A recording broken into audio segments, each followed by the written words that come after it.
కడుపుతో ఉన్న తనను భర్త అత్తమామలు చిత్రహింసలకు గురి చేశారని ఆదివాసీ బాధితురాలు సోని ఆవేదన వ్యక్తం చేశారు. తెలంగాణ ఆదివాసీ గిరిజన సంఘం ఆధ్వర్యంలో సోమవారం కలెక్టరేట్ వద్ద నిరసనకు దిగారు. జైనద్ మండలం బెల్లూరుకు చెందినటువంటి భర్త విజయరెడ్డి, అత్తమామలు అశోక్ రెడ్డి, భూమక్క నిత్యం కులం పేరుతో దూషిస్తూ కొడుతున్నారని వాపోయారు.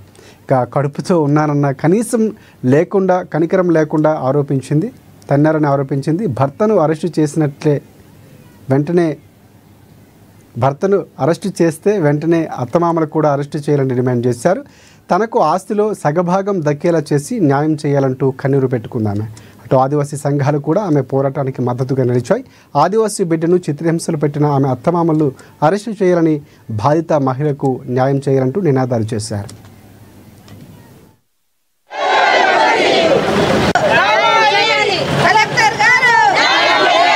రెడ్డి మా మామ అత్తమ్మ భూమి ఎందుకు లేదు అని అడుగుతున్నాను. మొన్న కూడా వచ్చి నేను ధర్నా చేసినా కూడా అర్థం అవుతలేదా పోలీసులకు కూడా? వాళ్ళు ముగ్గురు కలిసి నన్ను కొట్టిండ్రు. ఇట్లా ఏడంటే ఆడ తన్నిండ్లు, కడుపు కాడ తన్నిండ్లు సార్. నేను ప్రెగ్నెంట్ బ్లీడింగ్ కూడా అయింది సార్. ఇప్పుడు నేను ఎవరి తట పోలా, ముగ్గురు కలిసి నన్ను చంపేయాలని చూసిండు. తను మాత్రం మంచిగా అంటే అతన్ని అరెస్ట్ చేసిండు. తల్లిదండ్రులు ఎందుకు అరెస్ట్ చేయలేదు పోలీసులు అని అడుగుతున్నా. నాకు సపోర్ట్ కావాలా, అక్క నుంచి నాకు సపోర్ట్ కావాలా అని నేను పోరాడుతున్నా. ఈ పోరాటం మాత్రం జరగదు. నాకు న్యాయం జరిగేంత వరకు పోరాటం ఆగది. కలెక్టర్ గారు నా పట్ల సపోర్ట్ చేస్తారని నేను కోరుతూ కలెక్టర్ దగ్గరకు వచ్చిన. బాగా కొడుతున్నారు, మొత్తం ఇట్లా ముక్క మొత్తం ఉబ్బింది, కడుపు మీద తన్నిళ్ళు, ముగ్గురు కలిసి ఎంటికలు పట్టి గుంజుడు అంతా చేసినా కూడా వాళ్ళని మాత్రం అరెస్ట్ చేయలేదు. ఎందుకు అరెస్ట్ చేయలేదు అని అడుగుతున్నా.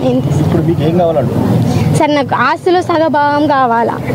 నేను ఎట్లా బతకాలి సార్? నేను ప్రెగ్నెంట్ ఉన్నా కాబట్టి ఈమెకి ఆస్తి మొత్తం పోతుందని ఇట్లా వేసి నా కడుపు మీద తన్ని నాకు బ్లీడింగ్ అయ్యేలా వేసిండ్రు సార్. ముగ్గురు కలిసి నన్ను తన్ని తరిమేసిండ్రు సార్. మందు కూడా నోట్లో పోయేందుకు ఇండ్లు సార్. ఈ రోజున సోని అనే అమ్మాయి బెల్లూరి గ్రామానికి చెందిన విజయరెడ్డి అనే అబ్బాయిని ప్రేమ వివాహం చేసుకుంది.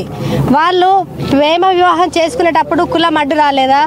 కులంతో అదేవిధంగా వరకట్నంతో ఆమెను 3 రోజులు ఇంట్లో బంధించి నీళ్లు లేకుండా, అన్నం లేకుండా, ఆమెకు కనీసము బట్టలు ఇవ్వకుండా 3 రోజులు రూమ్లో బంధించి ఆమెను చిత్రహింసలకు గురి చేసిండ్రు.